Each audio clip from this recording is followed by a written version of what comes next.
Hello everyone and welcome back to another video. In today's video I'm going to show you how to connect Hostinger website builder to Cloudflare at 2026.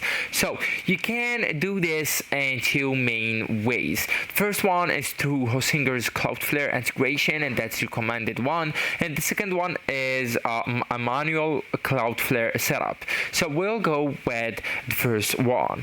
So at first you will need to prepare your domain.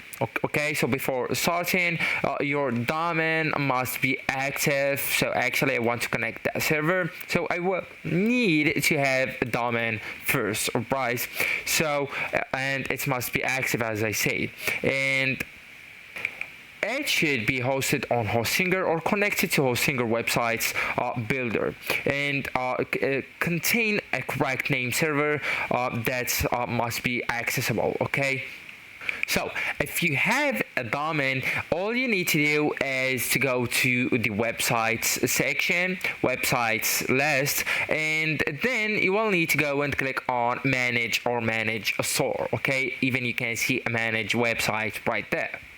So I didn't connect my domain yet, so I can't see an option. It says advanced right here, right? So for you, if you already set up a domain, you will be able to see an option just right here on the left hand menu, like advanced or something like that. And so just click on it and then choose Cloudflare inside it, and then just click setup Cloudflare and select your domain, and then just click active or enable, so Hostinger automatically updates the name servers, SSL, and caching. Okay, so actually guys, that's it. This is the end of video. Thank you so much for watching, and goodbye.